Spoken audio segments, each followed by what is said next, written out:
Hey, what's up everybody? How's everybody doing today? Listen, today's video is on recovering from narcissistic abuse, setting healthy boundaries, and creating healthy triggers. Okay, so if you've dealt with a narcissist, you already have different symptoms that you're dealing with on the backside of it. You're trying to figure out how to pull your life back together. You're trying to figure out, am I going the right way? You know, where is this journey taking me? You know, it's a whole lot that you're dealing with, lots of things that you're going through. So I'm making this video today because I want to share with you guys, I want to share with you all the journey, the things that I went through, and the way I was able to pull myself back up out of that craziness, pull myself out of that hole. And when I say pull myself out of the hole, I want you guys to know, first and foremost, I talked to people in my circle. And I mean, I talked to at least 2 people in my circle daily. And I thought that I was justifying why I dealt with the craziness and all of that stuff. And the reality was that I was pointing my finger at someone else and blaming them for why everything was so crazy. Blaming everything on the other person. And I did not take into consideration that by pointing that finger and blaming that person was the one thing that was empowering that person. I was giving all of my power to that person by blaming them. So the first thing that I had to do was have that conversation with myself. You know, I had to go to a confession with myself. And in order for me to take my power back, I had to, instead of pointing at them, I had to point that finger back at me, because that's where the power lies, in the pointing. Who's getting credit for what I went through? Who's getting credit for putting me through that? Well, I allowed it. If I went through it, that means I allowed it. Maybe I didn't force it. Maybe I didn't want to go through it, but I went through it because I wanted to go through it. Not because someone else forced me to go through it. I wanted to go through it. So by admitting that it was me that allowed it and that I wanted to go through it because I did, that is what gave me my power back. That's what gave me the power back. It gave me the power to say, I allowed this, so that means I'm in control. I'm in control. Nobody forced me to do the things I did. Nobody put a gun to my head and said, hey, you either gonna do this or you're gonna die. Nobody did that. It was totally and completely voluntarily. I did it. I wanted to do it, even though I don't think I wanted to do it, but I did it. So I had to have wanted to do it because nothing is forcing me to do it. Okay? I didn't want to feel the ill feelings that come along with it. Well, once I got to the point where I could admit this was me, this is what I did, that means that I'm empowering myself now. I'm taking that power back and I'm pushing in a different direction now. So when I got to that stage, I said, okay, this is about me. Now that I realize, okay, you're re-empowering yourself. I looked at my feelings. So the feelings that I thought, I love this person. That's what I thought. Mentally, that's what I thought I was feeling inside. when you pull the layers back, the reality is that I did not love that person. And the reason I could say I did not, and I thought I did, as most people do, but I had to look at the truth in the matter, which was I didn't even love me. And I could see that I didn't love me because of what I have allowed myself to be put through, to go through. But for what I've put myself through, I did not love myself.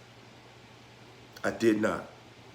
Because if I loved myself, I would not put myself through, nor would I endure what I went through. So that is the key to the entire situation, to getting to healing, to getting to a beautiful place in your life, a place I promise you, I swear to you, there's no place like heaven, and heaven is right here. I had to admit, I had to accept my faults. I had to accept it. I had to accept the fact that what I was banking on, what I was hoping for, what I was dreaming about was not possible. It was not possible for that to be something that was going to continue or ever bring me happiness. It was not possible. Once I started to accept that that situation was totally, completely dead, it was not anything that I could nurture back into a healthy state, ever. Now I can start to rebuild. I thought that I was I thought I had love. Really, I was under a trauma bond. And when you're trauma bonded, it feels similar because a trauma bond works on your mind, it works on your muscles, it works on your nerves. See, when you go to a gym, if you just push the same amount of weight every day, you're going to eventually, because of the muscles, your muscle has what's called a muscle memory. Eventually, you're just pushing the same amount of weight every day. Your muscles are going to stop building up because they've gotten used to that certain amount of weight. And you're not doing anything different. You're not changing your form or anything like that. You're not putting your arms out. You're not putting them in. So your muscles are getting the exact same workout every day. And eventually they stop responding to that. It just stays on that level. It's not going to advance any further. That's one of the reasons that a narcissist pushes your boundaries. They don't just keep you at the same level. They got to keep pushing and pushing and pushing because their stronghold on you, their trauma bond gets stronger as they push harder. Just like when you're in the gym and your weights and you're pushing weights on the bench, or you're pulling or you're doing sit-ups or whatever you're doing, you do more and more to stress that muscle to make the muscle stronger. They're making the trauma bond stronger with you when they're pushing your boundaries further and further and pushing you and disrespecting you.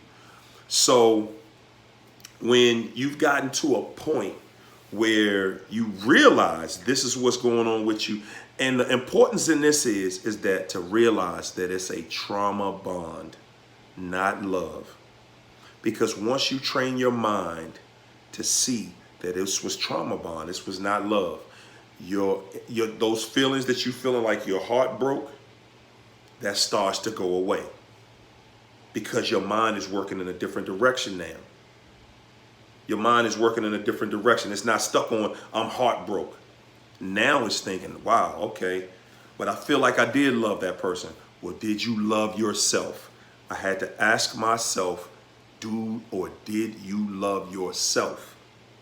And as I started to see I didn't love myself because I would not have allowed myself to go through this, especially for this period of time, had I been in love with me. Okay, so now I can see that the element of love did not exist there. It was a trauma bond. So now I have to pull myself out of this trauma bond. Okay, so I went to my confession, went to myself, look, had that real tough guy conversation in the mirror, me and my spirit, and I had to apologize to myself for allowing me to put myself through all of the craziness, all of the drama, all of the fussing, fussing, everything that I went through, I had to apologize for it. I had to apologize because that's how you get to a place where you can forgive yourself. If you can't admit the truth to yourself, if you can't admit your fault in it, then you won't feel you have to apologize. That's the narcissist way of thinking. That's why they don't. That's why they're never truly sorry for anything. You have to apologize to yourself for putting yourself through what you went through. Yes, apologize and forgive yourself for what you have allowed and put yourself through. You have to give yourself forgiveness. After you forgive yourself, after I forgave myself, I promised my intuition, my spirit, my God, my inner peace. I promised that I would never move without following my inner voice, my intuition, my spirit. I would always follow what my spirit is telling me, and that's it. And that's where the inner peace comes from. That's where the peace comes from, people. When you're looking for that breakthrough, it's right there. It's waiting on you. The feelings that you actually feel, I'm going to tell you, what I felt was I felt the betrayal that I felt came from this other person. The betrayal. Without looking at how I betrayed me. And that was truly the pain that I had been feeling. I betrayed me. It wasn't the other person. That's why it lasts for so long. Think about it. Somebody's doing you dirty. They're treating you like garbage. They're treating you like trash. You should naturally be happy when that person is gone. But because your mind hasn't pieced this puzzle together, you're trauma bonded. They're tricking you into believing one thing, that you're in love, and that's what it is, and that's what you guys had, but you never had that. No, you didn't. And I know you think you did. I know you think you do, but you do not. Because if you cannot love yourself, and you don't practice loving yourself, and if you truly loved yourself, you wouldn't put yourself through anything like that. You would not. You can say you believe you do. I'm telling you, you do not. When you learn how to love yourself, you will not put up with those kind of things. I'm not saying you're going to live the perfect life or whatever. I'm saying that you're going to follow your spirit. You're going to follow that intuition. You're going to follow that God is leading you to a place where you're going to be happy from now on. But as you continue to point your finger, that's you holding on to all of those ill feelings. That's you holding on to all that blame, and you're giving somebody else your power. Pull your power back. Take your power back. So after you have forgiven yourself, after you have given yourself permission to move forward, after you have had that conversation with yourself and told yourself, I love you, and practice, I love you, and set up a healthy trigger. I set up a healthy trigger for myself every morning. Before I open my eyes, before I get out of the bed, I tell myself in my mind, I love you first. That's how I start my day every day. So that's why I'm able to be happy every day. And my goal every day is to outdo yesterday. I want to be happier today than I was yesterday. Tomorrow, I want to be happier tomorrow than I am today. That's the goal. Every day, I want to be happier. See, that's a healthy trigger. As we change days, I've created this trigger in my mind. I should be happier today than yesterday. See, you got to cut out those low vibrating feelings. Those are the things that's going to keep you feeling in a slump. When you start to think happy, it's from the inside. It's not on the outside. Okay? You start to radiate from the inside outside. People feel your vibration and they're going to pull towards you as you attract people, like-minded people, people who are thinking just like you. Okay? That has been my journey. That has been my journey to happiness. And I'm going to tell you, I got a ways to go, but I've never been this happy in my life. Well, one of the things that I realize about being happy is that when you cry from being sad, it's a long, weary cry where you're just trying to dump all of this interior stuff out, this pain. But when you cry tears of joy, it's short. It's a short burst. You know, it's a quick thing, and it's an exhilarating, it's an electric feeling that you feel that just overcomes you, and you're feeling like, what did I do to deserve this? I'm just telling you how I feel. I'm feeling like, what did I do to deserve this? How did I get to this place? Because it is the most exhilarating feeling that I've ever felt. It is just a utopia. It is euphoria. So that is the place that you want to get to. Also, when you go looking in a mirror, most of the time people are in the gym, you go into the mirror to brush your teeth in the morning, you go into a mirror to get dressed in the morning before you go to work or whatever you're doing, or when you're going out. Create a trigger. When you see a mirror, make that mirror your trigger. Make it a trigger that you're giving yourself that look, and you're giving yourself a pat on the back. You know, you're giving yourself that, yeah, look at you. Yeah, I love you. Every time you see a mirror, it's a healthy trigger now.